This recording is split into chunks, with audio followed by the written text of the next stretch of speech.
Rajasthan breaking news का सांध्यकालीन ताज़ा update. सूबे के सबसे विश्वसनीय और ताज़ा समाचारों के साथ भाई रमेश गांधी चर्चा कर रहे हैं। सूबे की राजनीतिक ताज़ा और तरीन घटनाओं के और समाचारों के बारे में। आज सूबे के मुख्यमंत्री भजन लाल दिल्ली में डेरा डाले हुए हैं। आज उन्होंने योजना आयोग की मीटिंग में शिरकत की है और उसके बाद उन्होंने अपने केंद्रीय मंत्रियों से मुलाकात कर सूबे के लिए कई सौगातें मांगने की मांग रखी है। जहां एक और मुख्यमंत्री भजन लाल बाड़मेर में प्रधानमंत्री नरेंद्र मोदी की सफल सभा कराने के बाद प्रधानमंत्री द्वारा उनके तारीफ के कसीदे पढ़ने के बाद गदगद हैं और वह निरंतर कठोर फैसले ले रहे हैं। उन्होंने वीसी के माध्यम से ब्यावर के एसडीएम और तहसीलदार को कड़ा सबक सिखाया है। एसडीएम को हटा दिया गया है, तहसीलदार को एपीओ कर दिया गया है। कुल मिलाकर अब ब्यूरोक्रेट्स पर घास गिराने के लिए आमादा हो गए हैं। मुख्यमंत्री भजन लाल अगर यही एक्शन रहा तो सूबे में भारतीय जनता पार्टी के विधायक, मंत्री और कार्यकर्ताओं की बात आला अफसर मानेंगे और उनसे डरेंगे। लेकिन अभी तो डर और भय ब्यूरोक्रेट्स के दिमाग से निकला हुआ है।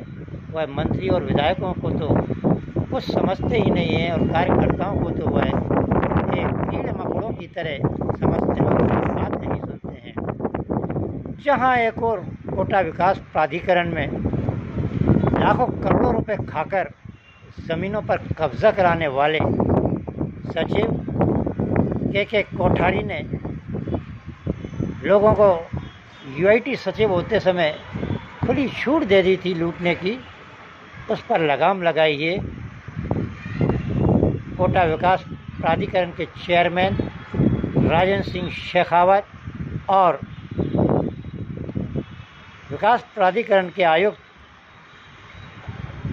ऋषभ मंडल ने कुल मिलाकर अब यूआईटी में करोड़ों रुपए की ज़मीन से कब्जा मुक्त कराई जा रही है, जो कि एक भू mafia history sheeter Amin Pathan ने भारतीय जनता पार्टी के राज में कब्जा कर रखा था और अब कांग्रेस का चोला पहनकर बचने की कोशिश कर रहा था। लेकिन पार्टी सत्ता से बाहर हो गई और अमीन पठान पर गाज पे गाज गिरने लगी। करोड़ों रुपए की उसकी संपत्ति प्रशासन ने नेस्ता नाबूद कर अपने कब्ज़े में ले ली है।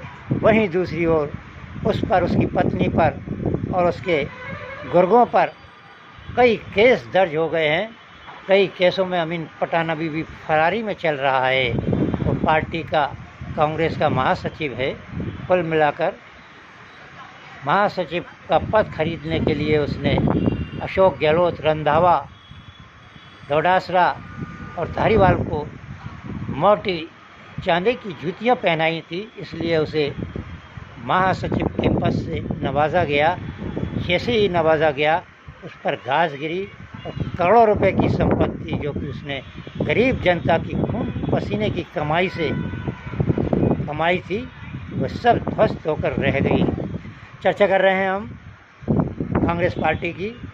कांग्रेस पार्टी के प्रतिपक्ष के नेता टीकाराम जूली ने आज तीखा हमला बोला है मुख्यमंत्री भजन लाल पर और कहा है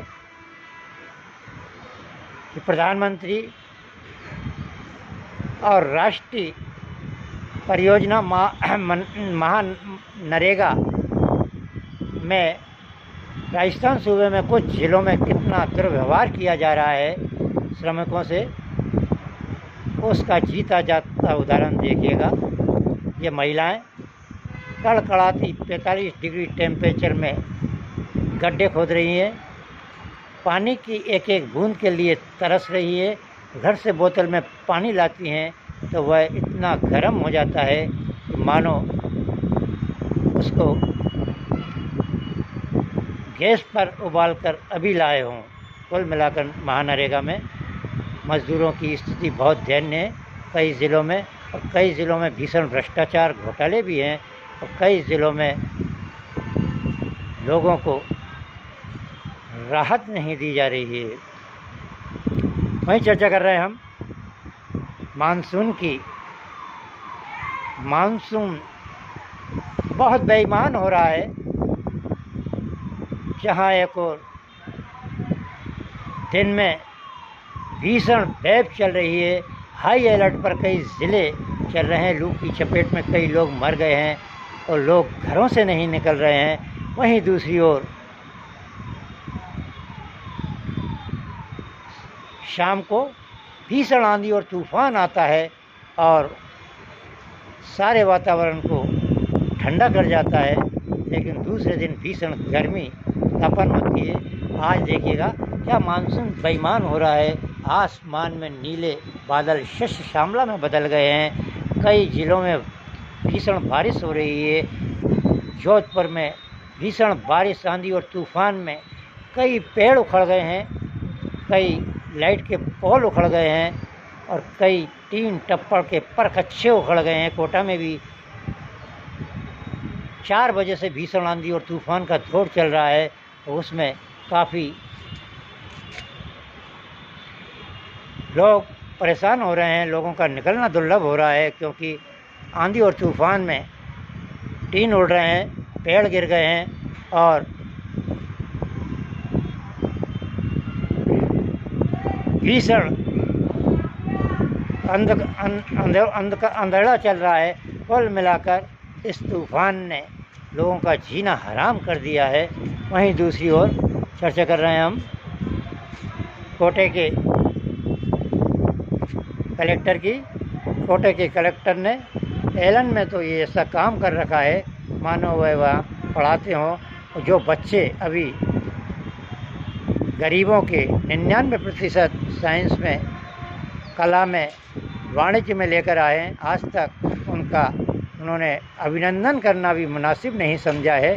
कुल मिलाकर अब एलन के तो बाजे बज गए हैं, क्योंकि जिस नेता और एनजीओ के मालिक ने इस एलन को ख़रीदा है, उसके नौकर गोविंद माहेश्वरी, राजेश माहेश्वरी, ब्रजेश माहेश्वरी और नवीन माहेश्वरी अब अखबारों में अपनी तस्वीर देखने के लिए तरसते हैं और अपने ही पोर्टफोलियो में बनाए गए सोशल मीडिया पर अपनी भड़ास निकाल लेते हैं। क्योंकि एलन में आज इस समय 30% बच्चे आए हुए हैं, पूरे हॉस्टल खाली पड़े हुए हैं और एलन का मालिक दिवालिया हो चुका है।